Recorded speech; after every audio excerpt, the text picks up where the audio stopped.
All right, today on Musician's Edition we are looking at page 5 of the mallet section of Essential Elements.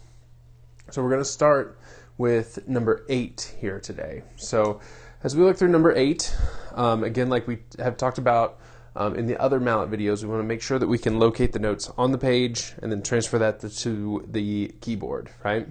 So remember, there's that chart in your book on page 3 that shows how all of the notes on the staff correspond to the notes on the instrument. So if there's ever a question or you're ever in doubt, go to that page and double check. Make sure that you know exactly what note you're looking for.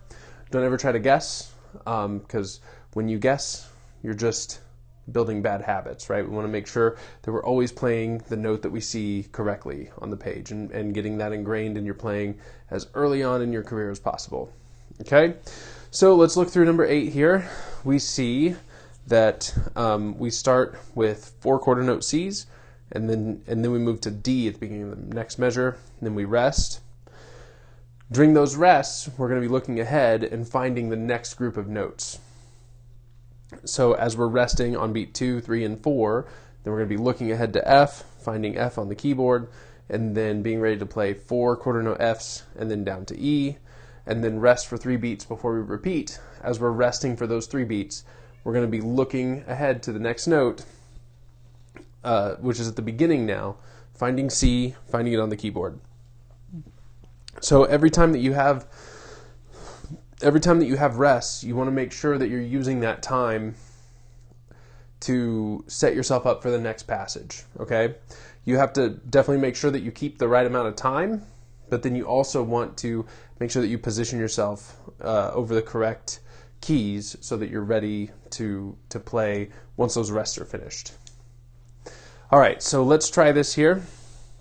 One exercise I like to do with mallet pieces is just to say the note names, just to read the note names in time as we go through the exercise. So I'm going to try that first. I'm not going to use my mallets at all. I'm just going to say the note names. That way I know that I'm thinking the correct note when I see the note on the page, right? So here's number 8, just saying the notes, and ready, go. C, C, C, C, D, rest, rest, rest. F, F, F, F, E flat, rest, rest, rest. C, C, C, C, D. F, F, F, F, E flat. Okay, and then that's the end. Right, so now all I have to do is find those notes on the keyboard as I move through this, right, using the rest to get to the next note. All right, so here we go. Let's try number 8. And 1, 2, and ready, go.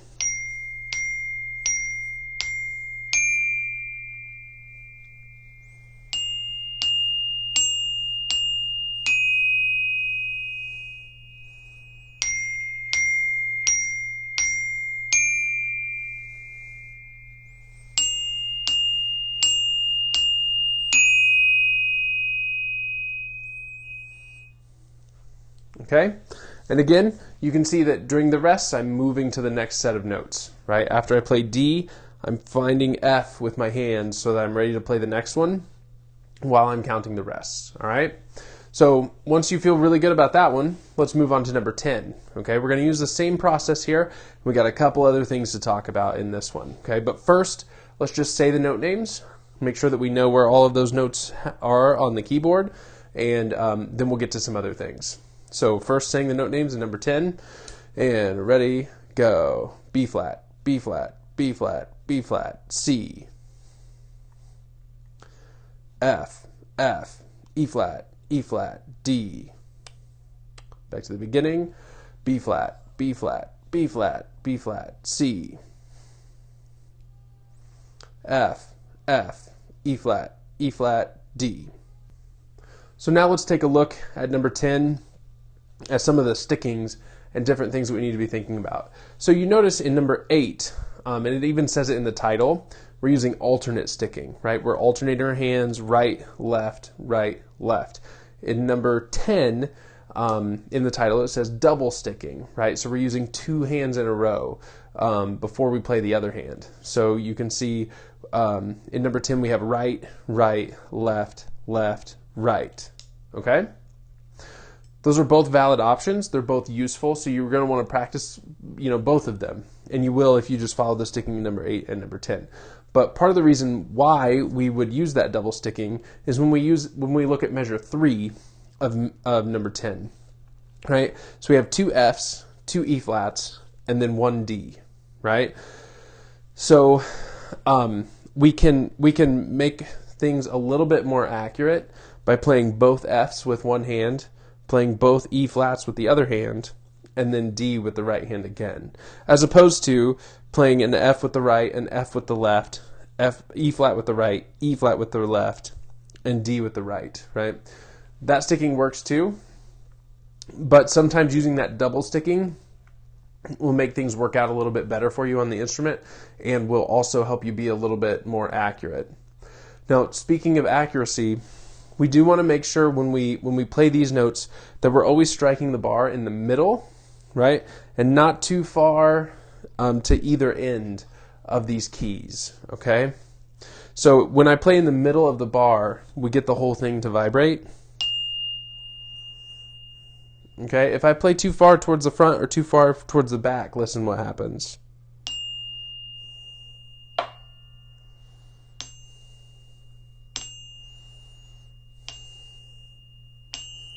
Right, we get a really muffled sound, or we even just hit a piece of metal and it's not even a note, like that. Okay, so you want to make sure when you get your mallet positioned over the top of the middle of the bar, so we get that nice resonant sound. That's another reason why the double sticking can work really well. Because when you have one hand over that bar, it's easier to get that hand to play in the right spot 2 times in a row. It's easier to do it that way than it is to get this hand to hit it in the right spot and then this hand to hit it in the same spot. Okay, so so that is one of the reasons why we definitely want to practice that double sticking and kind of get used to doing that so that we can use it down the road. Okay. Okay, with all those things taken into consideration, let's try all of number 10 as written here. Okay? And 1, 2, ready, go.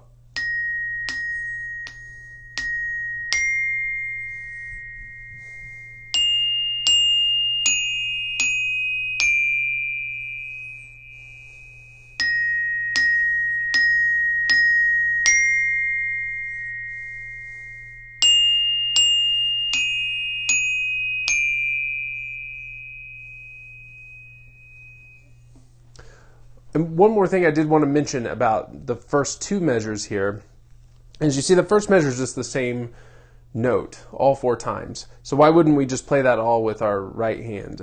One of the reasons is, or why wouldn't we alternate it, right? Why is the double sticking helpful there? One of the reasons is the last 2 B flats being played with the left hand, I can go ahead and while I'm playing those 2 B flats with my left hand, I can start moving my right hand to C so that it's ready to play the next note, right? So I can play right, right, left, start moving my right hand during the 2 lefts, and then I'm ready to play C, right? So I'll show you what that looks like just real quick.